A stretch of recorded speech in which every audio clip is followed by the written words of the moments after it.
Good morning mga idol, kumusta? So for today's video mga idol, magre-react po tayo dito. Mainit-init po ito mga idol dito, no? Kay Cuadro Alas Casimero.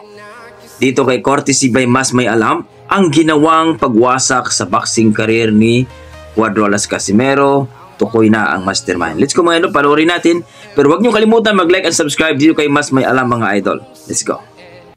Ating pong talakayin ngayon itong lumalalang sitwasyon ngayon ng ating pambatong si Cuadro Alas. Hindi lamang po nagtapos sa 1-year suspension itong problema ngayon ni Cuadro Alas dahil tuluyan na nga pong nagsampa ng reklamo itong nasabing boxing judge na kung saan na ito pala ay nakapagsumite na ng formal letter dito sa GAB upang patawan ng sanction o penalty itong si Cuadro Alas. Atin na lamang pong ipagdasal na sana itong Games and Amusement Board na sana ito ay hindi tumatanggap ng suhol. Dito sa Pilipinas pagdating sa boxing, ito po ay kontrolado ng isang promotion na kung saan minamanipula nito ang lahat patungkol sa mga boxing news at patungkol sa rankings ng mga Filipino boxer.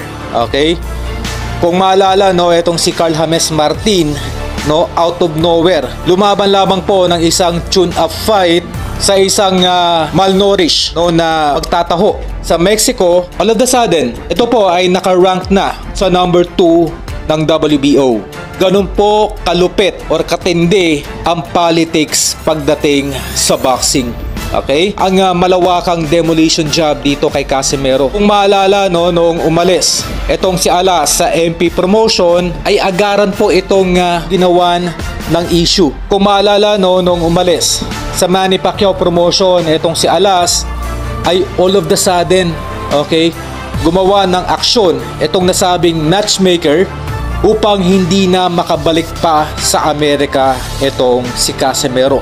At alam natin yan na na-revoke ang visa nitong si Alas sa Amerika. At ang misala rin po ay walang iba kundi ang nasabing matchmaker. Okay? At pagdating naman po sa Japan, from 6 months, ito po ay naging 1 year. Okay? At nababalita na meron ding parte ang nasabing matchmaker upang paabutin ng 1 taon ang pag-ban dito kay Alas. Okay? Kumbaga, ang gusto po kasi mangyari ay masira po ang magandang momentum nitong si Casimero. At sa ikatlong pagkakataon ay sinusubukan pa rin ng nasabing matchmaker na i-ban itong si Alas na lumaban maging dito sa Pilipinas. Ito yung pinakamalala dahil literal na halos wala na pong pupuntahan pa itong si Casimero. Kung sakaling nga magtagumpay sila sa pag-ban dito kay Alas sa Pilipinas. Nasabing malawakang demolition job dito kay Alas ay 3 years in the making na. Okay? So 3 taon na po nilang pilit na binabaksak ang karir nitong si Alas. Okay? At tayo po ay aware na karamihan po sa mga malalaking vloggers ay meron din pong impluwensya ng nasabing matchmaker. At some point tumatanggap din sila ng pabor mula dito sa nasabing matchmaker. Okay? Kakalungkot lang dahil tayong mga boxing fans ay nabe-brainwash sa nasabing mga balita na pinapakalat na kung saan ay lumalabas pa na itong si Alas ang gumagawa ng kamalian. Titignan po natin yung pattern. Okay? So humigit na 10 taong pamamalagi ng MP promotion dito sa Pilipinas ay hindi pa rin po ito makapag-produce ng isang lehitimong elite fighter. Mula kay Sultan, kay Ancahas, Magsayo, Tapales, lahat po ng mga yan ay overrated. Okay, so ano po ba yung sinasabi kong overrated? Sila yung mga literal na average fighter na kung saan na nagmumukha lamang po silang malakas dahil mabilis po silang inaakyat sa rankings. Okay?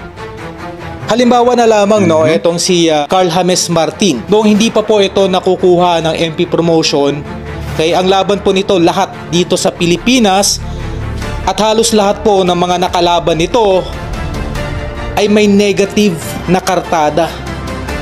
Ibig sabihin ay mas marami pa po yung talo kesa sa panalo. Pero nung ito ay pumirma ng kontrata sa MP Promotion, ay wala pa pong isang taon, okay? Naka-rank number 2 na ito sa WBO. Okay? Binigyan lang po ito ng isang laban, no?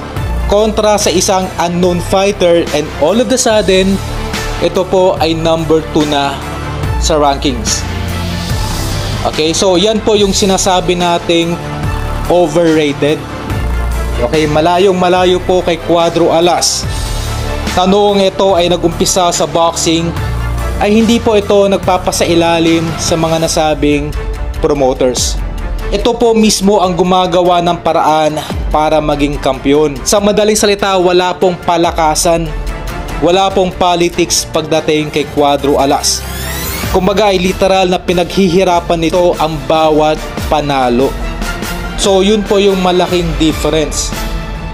Noong mga panahon na nag-uumpisa pa lamang si Manny Pacquiao, wala po itong backer. Okay? Sariling sikap lang po. Dumadayo itong si Pacquiao upang maging kampiyon. Kumbaga yung rankings ni Pacquiao po ay kanyang pinaghihirapan. Exactly the same kay Casimero. Okay? Hindi gaya ngayon, no, kapag ikaw ay pumirma sa MP Promotion, bibigyan ka lang ng isang tune-up fight, and all of the sudden, number 2 ka na sa WBO. So sana ito po ay maunawaan, no, ng mga Filipino boxing fans. Okay, na sana po ay lumawak ang ating kaalaman na hindi po totoo ang rankings. At ang lahat ng mga yan ay highly influenced ng kanilang mga promoters. Kumbaga kung mas malakas ang kapit ng iyong promoter, ay mas mailalagay ka agad sa rankings. Ating ini-enlighten yung mga boxing fans, particular yung mga casual boxing fans, maunawaan nila kahit papaano yung maruming kalakaran pagdating sa boxing. Okay? Kaya nonsense, no, yung mga sinasabi ng iba na kahit anong laban daw ni Cuadro Alas ay hindi ito umaakyat sa rankings. Dahil daw mga pipitsugin ang mga nakakalaban nito. Hindi po totoo yan. Dahil kung isa-isahin po natin, no, etong si Nitumbua ang may hawak noon, no, ng minor belt sa WBO. Okay? Kung saan ito po ay nakuha ni Cuadro Alas sa hindi malamang kadahilanan, no? Ay nagpataw ang WBO ng sanction na tanggalin, no, yung minor belt nitong si Cuadro Alas. At ang ito ay nabakante, pinaglabanan ng isang unknown fighter at nitong si Carl James Martin. At itong ito ay nakuha ni Carl James Martin, at ito ngayon ay naka-rank number 2 na. Kung sasabihin nyo mang tataho itong si Nitumbua, ano pa kaya itong si Martin?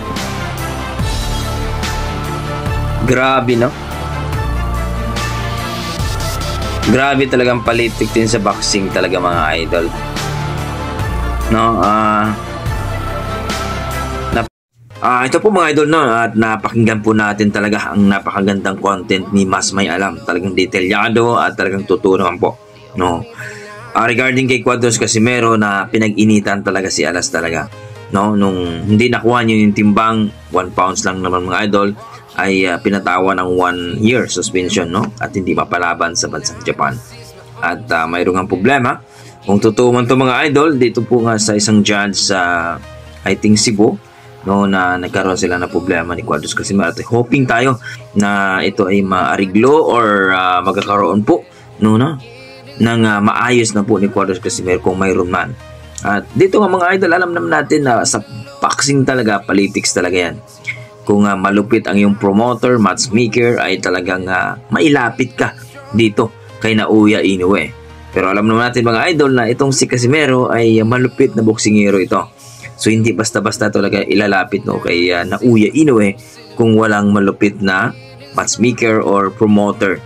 So alam naman natin mga idol na si Casimero ay talagang dati pang pinag-iinitan yan, no, mula nung umalis din sa MP. So hoping tayo mga idol na sa pagkapanalo ni Cuadros Casimero dito ay magiging rank number 3 na siya mga idol para mas malapit. Pero para sa akin mga idol, mas maganda rin na umakyat na si Casimero sa 126. Unahan niya si Naoya Inoue, kumuha siyang belt doon.